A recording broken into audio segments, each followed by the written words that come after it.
So I'm getting all settled here again for our last talk, which kind of changes the topic just a little bit. So we have been focused on how we might be able to live and work on the moon. And this is a little bit different approach. The thought is governance. So if we are living in a village, a settlement on the moon, how are we going to govern ourselves? Well, for that matter, if we're living in free space or on Mars. So this is a totally different topic. Very, very interesting. We saved this to the last because we know that even though it's kind of getting late and you're getting tired, this will wake you up. All right. Here's your talking to the outside world. And hey, you get the last coin. All right. There's a coin for you left. The AIAA, we heard this earlier, for Bryce is now becoming an associate fellow. The AIAA is the premier aerospace engineering organization in America. It stands for the American Institute of Aeronautics and Astronautics. So they have a space conference. It's SPACE, it's all capital letters, and each year they change the number. So Space 2018 is the one that Bryce mentioned that's coming up the third week in September. Okay, so I'll be at that same one, and I'll be presenting 3 different papers for that. And one of those papers is, I'm going to give a preview of this here. I can't give you all the results because they make me sign a statement saying this better be the first time that you present this stuff. So I'm going to show just like the hint of that. But in the AIAA, they have 73 TCs, or technical committees. These technical committees cover the whole spectrum of topics that are of interest to aerospace and astronautics. So I'm on the Space Colonization Technical Committee. All right. Now, colonization is sometimes considered to be a bad word because colonies imply that there's a governor from outside. So they want to change it to space settlement. That's a little more politically correct. And our old guard said, that was a hurdle we did 30 years ago. You guys are behind. Wait, there's one comment that you guys don't know about yet. This whole cis-lunar shit is going to have to go away. And I'll tell you right now, nobody's going to accept that shit. I want to hear more about that. Okay. Cis is now the LGBT term for a straight male. So yeah, so this whole cis-lunar thing is going to be every one of you has had role models, presumably. My father was one. I said, Dad, why aren't you in politics? He says, it's a horrible business. I'll help other people get elected, but there's no way I'd want to do that. I thought our founding fathers for America would have wanted people of high character and high capability to do their service to their country and then to go back to what they were doing before. That's kind of how we got things set up. So I started thinking, if our government isn't working for my dad, then we need a different form of governance. Now, the FBI doesn't like people to say that, so I'm talking about space governance. So, those people on television, this is about space governance. I'm not proposing this for terrestrial governance, okay? So I'm going to talk about how do we make this corruption resistant. You don't need a government if you have a small enough group. We've used command and control. We had military, those are the people running spacecraft, and they're in charge. And we have a very strict hierarchy of command. And that's fine and good for small organizations. But once we have normal people and scientists involved, they don't thrive in that kind of an organization where they're told what to do and they have to say, sir, yes, sir. They want to have some autonomy and some influence on their government. So we're also thinking about long-term space settlement. When we have a governance that we're not just a little colony, but we're now our own settlement. So what I'm going to talk about is what we do for cases where we have more than 4,000 people. 4,000 is approximately the minimum biological diversity needed for you not to all turn into, the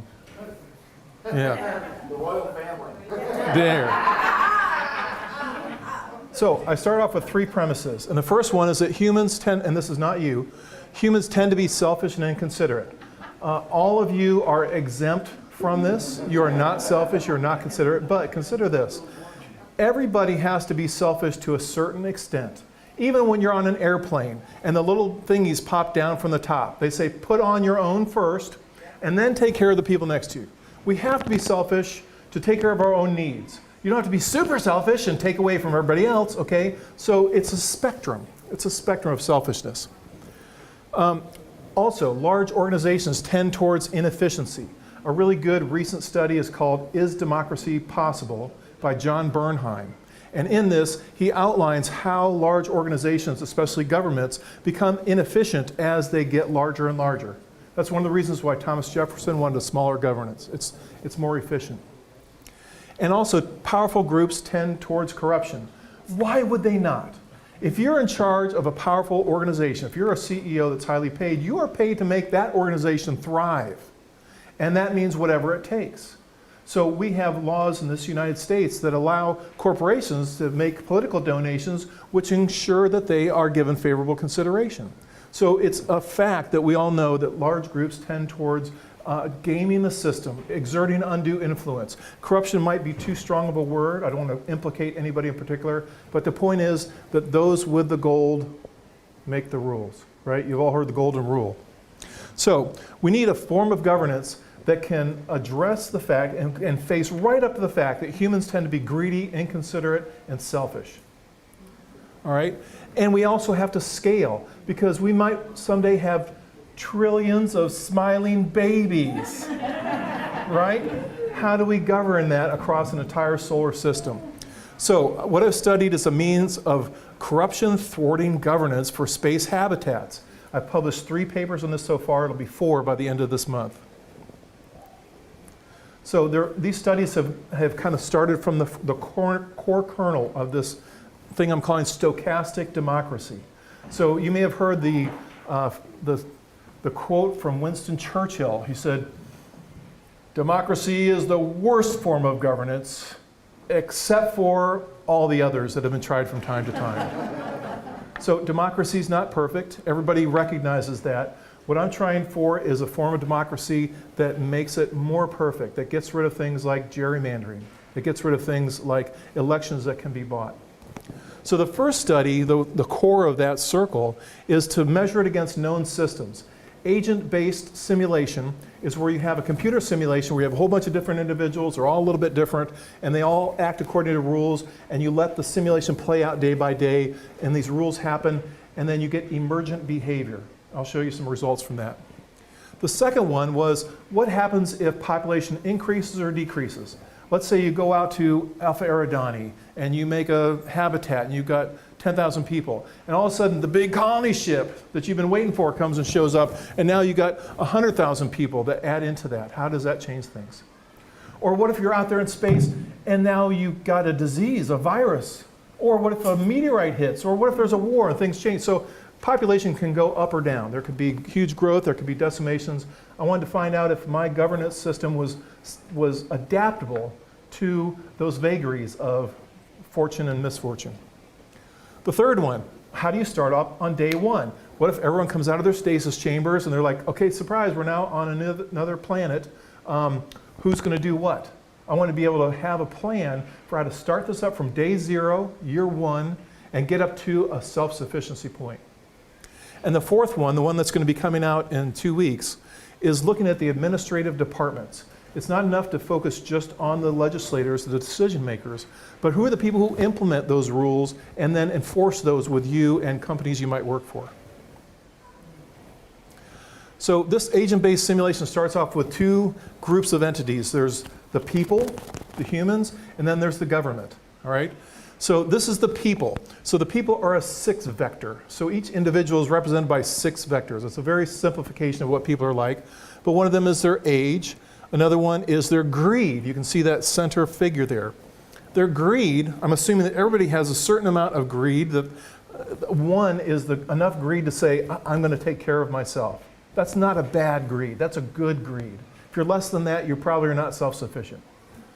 But you can see this is a Pareto distribution on top of a Gaussian distribution around 1.1. There are some people who are enormously greedy. So perhaps in your lifetime you've met some of those people that are enormously greedy, or read stories about them, the books are written about them, movies are made about them. Some people are really greedy, and if you remember Wall Street from the 1990s, and Gordon Gekko character from Michael Douglas was saying, greed is good, greed makes jobs, greed, it does create value, but it also creates inequalities. So we have to account to the fact that some people are way greedier than we might be. We also have intrinsic happiness. The center of that distribution is 1, but some people are natural, this is the bottom left, some people are naturally just a little happier and they're optimistic, they're glass half full kind of people. And there's the Eeyores, the people who are glass half full. So I figured there's a range of people of natural happiness, but their happiness, you have an intrinsic component that you were born with or raised with, and then you've got another component that's related to your wealth. The wealth is a simplification for those things which make you happy, that make you feel comfortable and like, oh, good. Like the Maslow's hierarchy, if you've read about this in the 1950s. So the personal wealth is the middle graph, and then the community wealth. So there's a component of what you've got and then what your community has, because your community is going to invest in things that make you happy. They make parks and infrastructure and stuff like that. Then the government is also a 6th vector. It's got a productivity, the sum of the individuals. The wealth is the sum of the treasury plus the sum of what the people have. So it's like M1 if you're a macroeconomist. There's a happiness, which is how happy everybody is. There's government consumptions and a treasury. What you see in the bottom right, there's 4 colors, and these are the 4 different types of governments that I compared in a closed habitat that took a 10-year journey to another star. Pure communism takes all of your money and then gives some of it back. Pure capitalism takes a small amount of your money and doesn't give anything back to you. Elitism, which is typical for what we call a socialist democracy, is that everybody gets some, but some get more.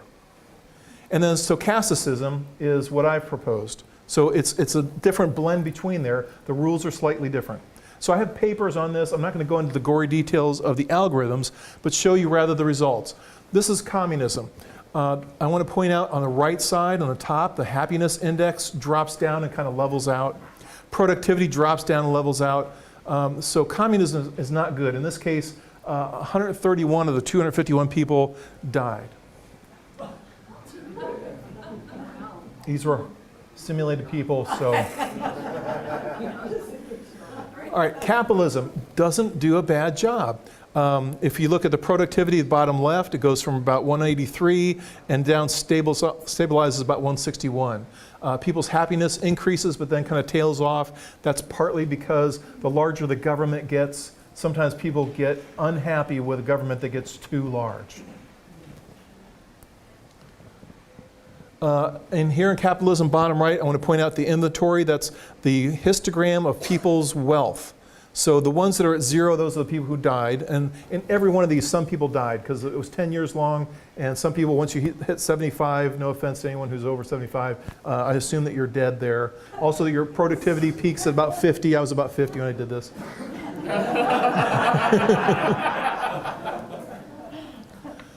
This is elitism. The productivity in the bottom left stabilizes about 161. That's not too bad. The happiness goes up. It's not too bad. In elitism, you can see in the bottom right the distribution of wealth. There's a lot of people down at the lower end of income, and then a few people out there with a lot more of the income. So it's this inequality of wealth that we see in the elitism, which even though it's a stable society and people are pretty happy, it's not really fair for everyone.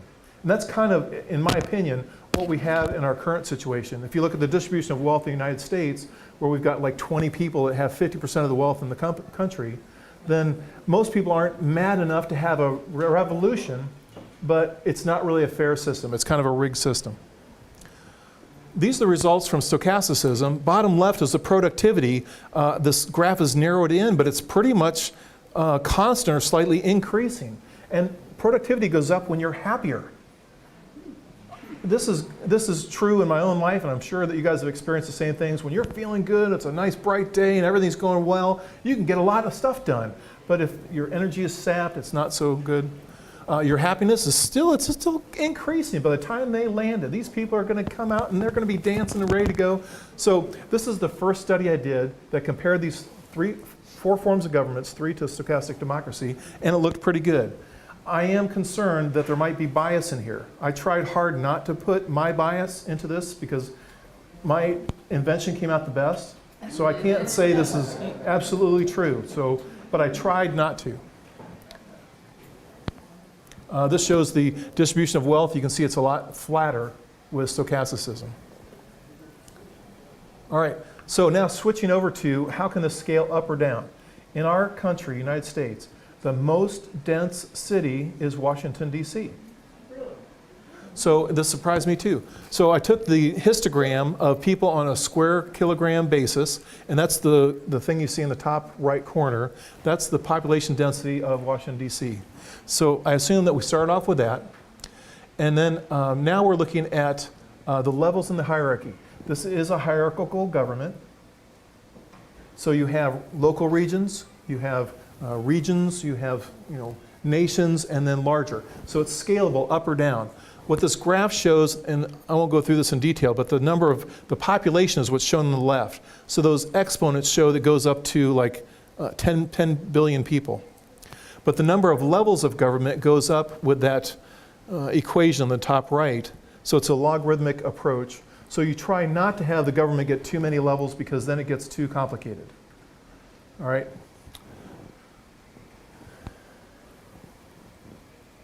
So this is now looking at Washington, D.C. It's got 2 levels.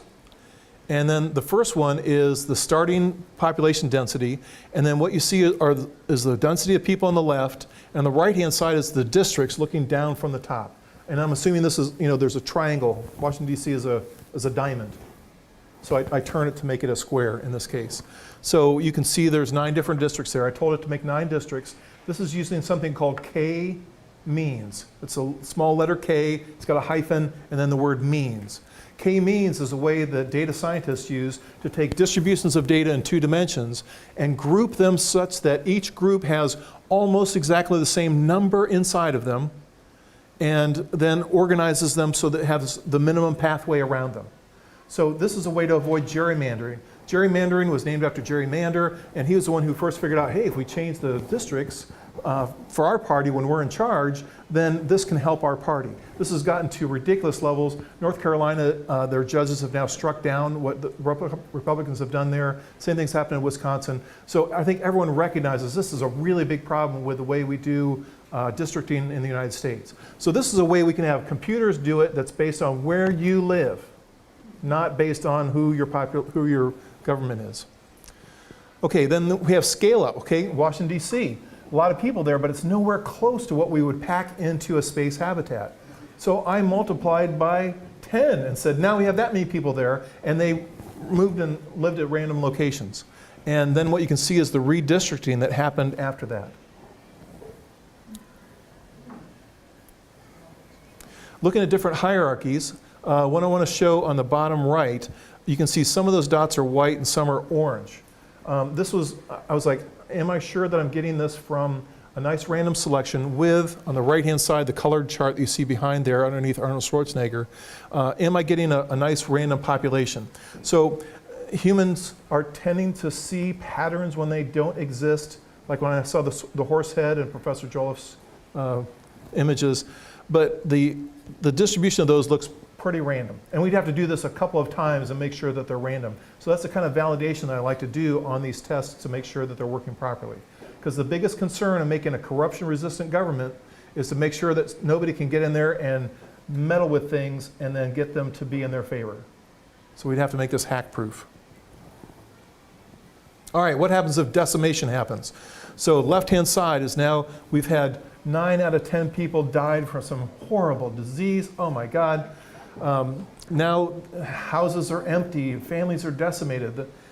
It's a terrible tragedy, but how do we recover from this? Do we keep the same districts? Well, what's shown on the right-hand side is in color how we would repartition after this disaster. So this would be done every year if there's a large change in population, but not necessarily if it doesn't need to happen. So there's algorithms that would decide that There's some room for people to make an influence, but for the most part, we'd want to have this thing decided in advance so that everybody knows when things are going to happen. So here, I looked at different disasters. Let's see, next one. So here's a meteorite impact. All right, and then this did not change very much, but the size of those things shifted with the k-means redistricting. This is an even larger impact. I wanted to see what would happen here. Okay, so now I'm starting to wrap up. For the 2010 study I did first, this is showing the productivity for the 4 different forms of governance. And the bottom right is the stochastic democracy, which has a really nice metric for productivity of the people. In 2015, we looked at what happens when we start up. August 15th, 1947 is when India won their independence from being a British colony to be an independent nation. So they had to start up a government from zero. If you've studied the history of how that happened, it was not a smooth transition. For example, it led to the split between India and Pakistan, which now these are nuclear powers that are fighting against each other. That might not have happened if they had a better form of governance. So I thought, I want to be able to address things. If you land somewhere in space and you want to start up a habitat and a governance for that on the first day, how do you do that? So we fill candidates from a candidate pool. This is an important part about stochastic democracy. Candidates have to volunteer. They have to say, I'm willing to serve. That doesn't mean you will, but it means I'm willing to be considered to put in my duty for the government for a 3-year term.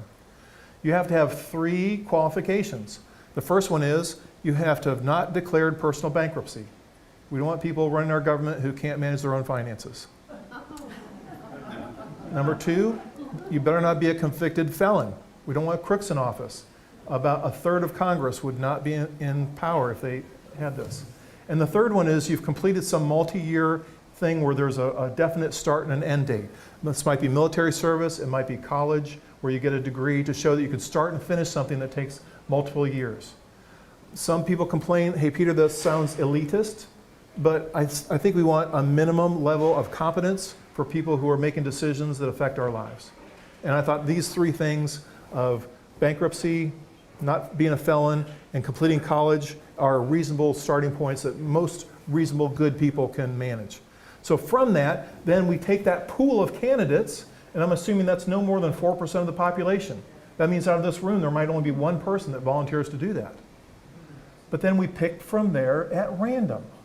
This is what makes it stochastic. Stochastic means it's random within bounds, with rules. Okay, so that's the whole basis for this. So on the year 1, we want to get to the point where people have 3-year terms, but not everybody changes on the same year. They have to be staggered. But how do we do that when we start off on year 1? This is kind of the kind of thing you don't think about until you need it. And I thought, let me study this and I'll come up with an algorithm. So I started off with a population of 3.5 million. This is a 4-level governance from that equation you saw with the logarithm in it before. Here you can see red dots, black dots, blue dots, and green dots for the different levels, where level 1 has 6,561 people representing the local districts of these 3.5 million people. All right, now this transition is, for the first 3 years, 1/3 of the people only serve 1 year, another 1/3 serve 2 years, another 1/3 serve 3 years, and that's how we get to the point where by year 4, now we're at a staggered ongoing selection process. For these levels, these got switched a little bit, but this level 1 is now, that's the bottom level, okay, they're the same. That's the bottom level. So from the pool, once you're selected to be in level 1, so now think of yourself as a district councilman, or a city council, or a group of 12, that kind of thing, elders. You have a certain chance of staying where you are, a certain chance of being put back into the pool, and you have a certain chance of moving up in the hierarchy. The middle levels, in this case 2 and 3, you also have the choice of being considered to go back down a level. The point of this is to mix things up a little bit so that moving up to higher levels, there's fewer people at the higher levels. So you want relatively fewer of the people to be popped up into those levels. But you want some of them to come back down and bring their experience from the broader area back down to local regions. And then at the top level, you don't have a choice of going up, but you can go down. There's an up pool that's considered, and then a transition pool. The transition pool, this is where you may go up or down. So this is how I structured my code for coming up with the movement of people. I won't go through this in detail, but that's the sequence of steps in the code in order to fill up these vacancies for the legislature. On the bottom right shows the probabilities for staying where you are after you finish your first term, getting out and going back into the candidate pool, and you can quit at any time, moving down a level, and moving up a level. This shows a couple of different examples of individuals. Okay, this is out of 3.5 million people that were all in my computer, and only about 7,000 of them were public officials at this point. So not many people have to do this, have to volunteer for this to work out. But if you look at this person, they were picked for level 1 and they only served 1 year. And then 16 years later, they were selected again for level 1 and served 3 years. On average, the people who volunteered to do this worked 4 years for the government. So if I think about my dad and he had his own business and he would have said, I can't take off that much time. I feel very strongly I need to do my duty for my country and my community, but I can't like completely leave my business. So this means that most people are not going to be taken too far away from their livelihood. This is an interesting character who had level 1 for 3 years, then moved up to level 2, then moved up to level 3 and was reselected twice, and then popped down to level 1 and was there again. So now 1, 2, 3, 4, 5, 6, 7. This is 21 years of service for this person before they're all done. And that was random. Yeah, That's random. it's stochastic. This person started up at level 3. Now remember, we had to populate this on day 1. So this person was popped up into level 3 from the get-go. They served 1 year at that point, and then they were reselected up into level 4. And 16 years they served at level 4, the highest level of governance. The chance of that happening is 4%. So this is based on that every one of you is at least reasonably competent at making decisions for your fellow man. This is true democracy. This is where it's not an elite group. It's not somebody who is the king's relative. It's not nepotism. It's not favoritism. It's not who has the most money. This is where everybody has a chance to make an impact, but you don't have to do it for very long. All right, so I'm going to give a brief preview of the work that's going to come out in another 2 weeks. This is now rulemaking. So there's statutes and there's regulations. Statutes are what the legislature comes up with, and they're coded into law. Then there's the regulations, which is where the government ministries or departments now create the rules that you have to follow, and they enforce those. So we want those to be transparent. For each change, we have to have like the people who are involved to disclose what are their potential conflicts. In each of these departments, there will be a chairman for each of these groups. The top left shows the chairmanship duration. This is a mathematical function. The average duration of your chairmanship is 1.33 years. On the right side is you might be picked to be chairman again, 1/3 chance. So the average duration of a chairmanship is 2 years. The purpose of this is that if you have somebody who is a position of power, like a chairman of a group or a decision-making body, a rule-making body, that's somebody that the large corporations will try to corrupt. So we don't want them to stay in that position for 15 years, like often happens in our current system of governments. I used to live in Illinois, and I got to visit Springfield, and I got to see how an extremely corrupt government operates. And there are so many systematic ways that people preserve the status quo that I wanted to break up with this kind of approach. On the bottom left, this is a survey I did of federal ministries for about 30 different countries to find out how many ministries did they have. The United States has 17. It's very common to be in the mid-teens range. And sometimes they group things together. Think about health, education, and welfare. Those are grouped together in one of our federal agencies, all right? So on the bottom right, you don't have to read all that detail. I've got 12 ministries that group together things that to me seemed like they made sense. But here's the cool thing. Not always do those make sense. You don't want to lock those in. In that book I mentioned earlier, Is Democracy Possible? They said once you create a fiefdom, that fiefdom will fight to preserve itself. So I wanted to scramble that up a little bit and start mixing and matching these departments within the ministries, because there are certain synergies that all these different 36 departments will have with each other, but we don't want to put them together willy-nilly. That would be random. So instead, I had a student who put together a survey based on 53 responses of people who are interested and care about governance, to take all those 36 departments and then match them with all 36 departments. That's a total of 896 different combinations. And then he's put those into surveys and then sent those out to 400 different people. We got 53 different responses. So each combination, each of those 800 and almost 900 combinations was evaluated by at least 3 people, and they put a number between 1 and 100 on how well they went together.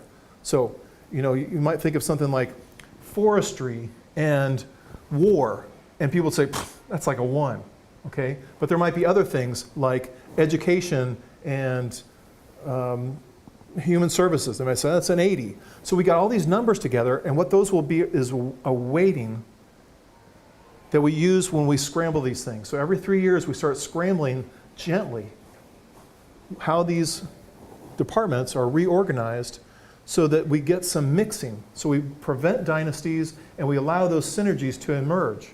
And over time, people might come up and they say, well, that mix didn't work very well. So then it might change and shift and evolve over time. But what this will do is keep freshness into our government regulators, which is important, but without having it become ossified. So in conclusion, stochastic democracy is resistant to corruption. It avoids the kind of elections we've got where whoever has the most money gets the most votes. You know, I think every one of us, probably everybody in America, believes that they vote based on their principles or their values or what they research about the candidates. But everybody else, not people in this room, often vote because they've seen one candidate's name and something positive about them 6 times. If you go to Madison Avenue, they'll say if you give a positive message to somebody 6 times, they can't help it. They're going to start to be influenced by that. And that means you have to have more money. All right? So that kind of voting, where it's based on who can get the most advertising out there, is taken out of this with the stochastic approach. Gerrymandering is eliminated, so we have things based on where you live, not based on who politicians think you should be associated with. This is equitable and prosperous in the steady state. We saw that from the agent-based simulation. People were generally happy and productive. This is a good thing. This is a measure of a good government. It can scale up or down. So we can start off with 4,000 people. We can scale up to trillions of people that are living from here out to dwarf planet Pluto, and all having a common government. So it can apply to any population size. I've done 3 studies so far. This outperforms other government. Ready to start at day 0. And then we're addressing the administration of the governments. So this is now the culmination of the study that I began conceptually in 1994 when I talked to my dad about this. I started writing code for this in 2003. My daughter, who was 13 at the time, now works for Boeing as an aerospace engineer. She looked over my shoulder and she goes, shouldn't that be a semicolon? And she fixed a bug. So I got to acknowledge her in my 2010 paper. So 2010, 13, 15, 18. So this has been a very long range topic. But what you're seeing for the first time is how all this has been put together. The cherry on top of the sundae is the work that will come out in another 2 weeks. So feel free to send me an email and I'll be glad to share that paper with any of you. Let me see if I'm done here. Yeah. How do you handle the transition from existing organization to the new stochastic organization? Ooh, I love the way you say that. Because I want to make sure that anyone who might be listening online knows that this is only for space applications, then I don't anticipate there being any transition. Now, it may turn out that some failed governments in some faraway country, has nothing to do with America, might look around and say, has anyone figured out anything better than democracy? And maybe they'll look up stochasticdemocracy.org. We had several people here. Dave? Yes. First, that gerrymandering, I didn't realize that was a gerrymander. That was a name. If they're dead, I wonder if we could unearth them and hang them. But here's my real question. Maybe I'm a little bit too tired. On Washington, D.C., did you say that was the most dense city or the most dense people? That's it.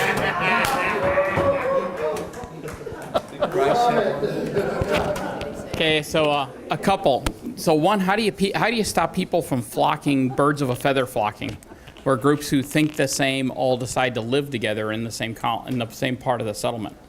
So that's question one. The other one's a comment. Have you looked at anything called, so in software, there's a thing called the Agile Scrum methodology, where you take so for your ministry construction, where you're mixing the ministries, and that you take a diverse team of people and use it to make software. So have you thought about doing some kind of methodology with that with your ministry structure?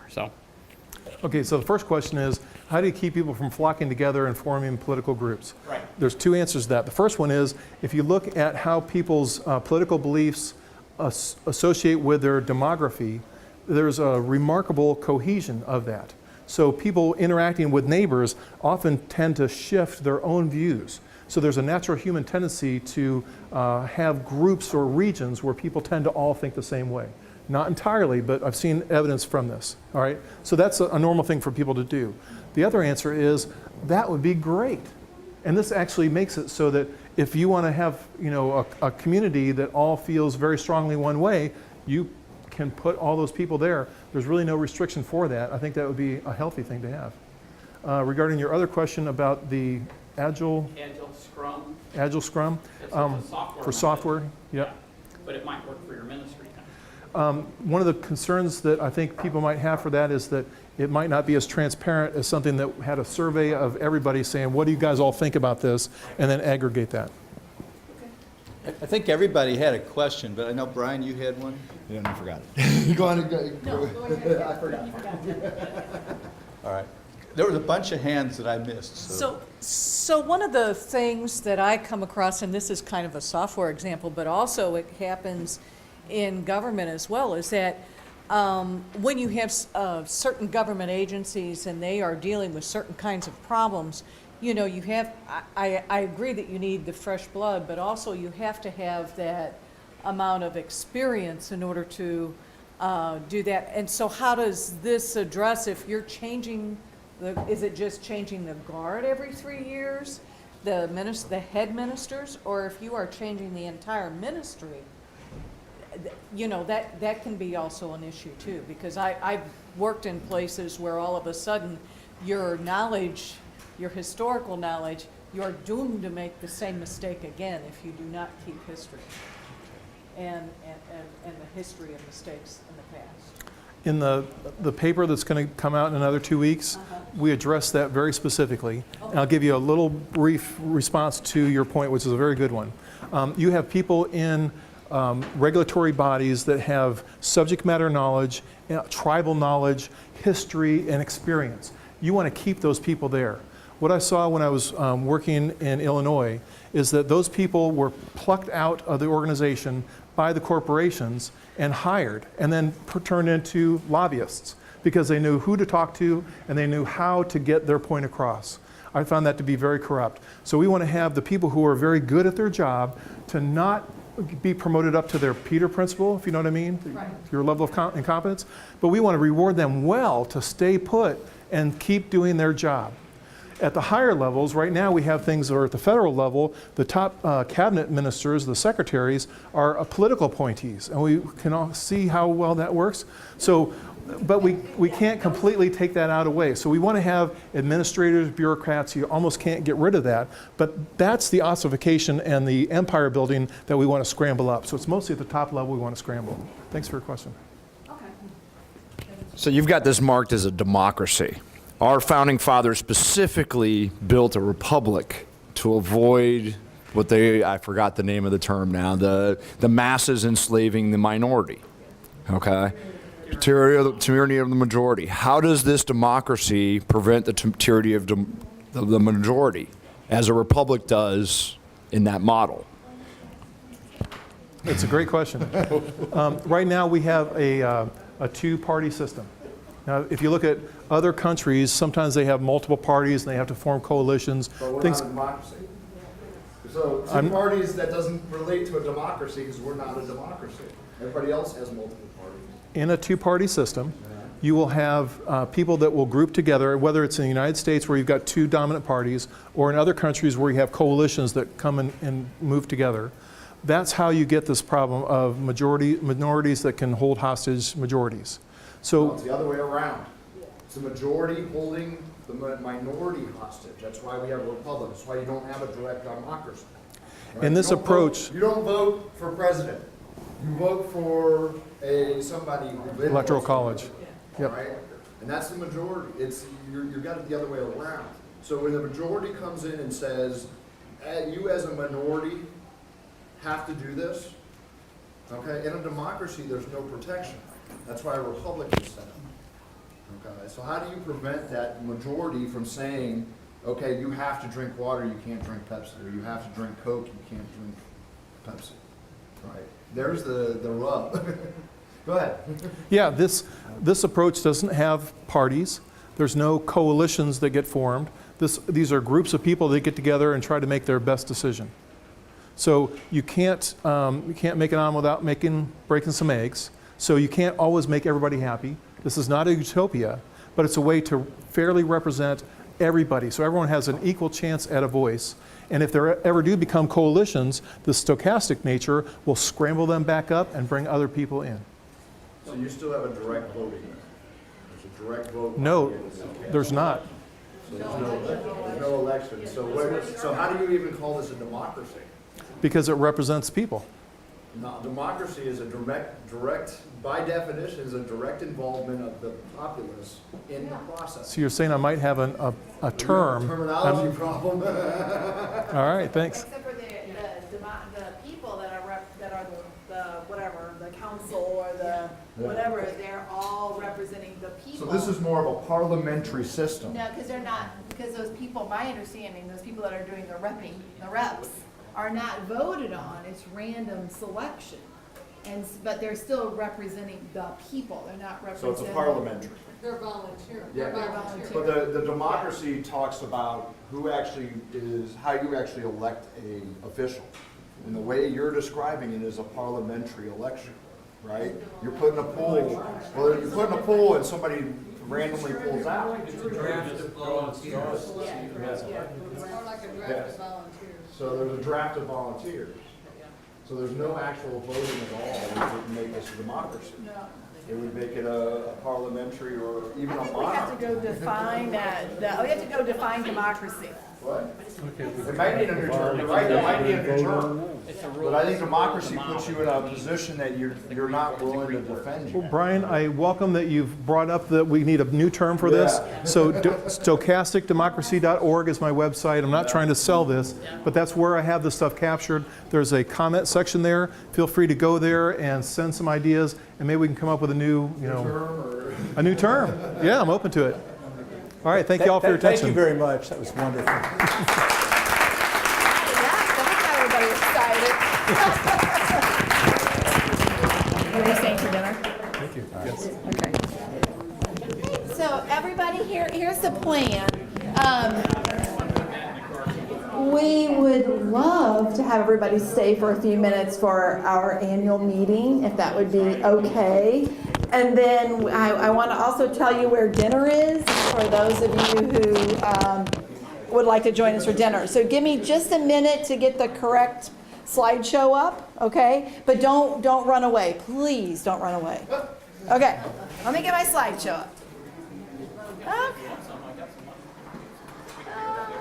So where did Google Chrome go to here? Hey, so Zach, help me out. Where's Google Chrome?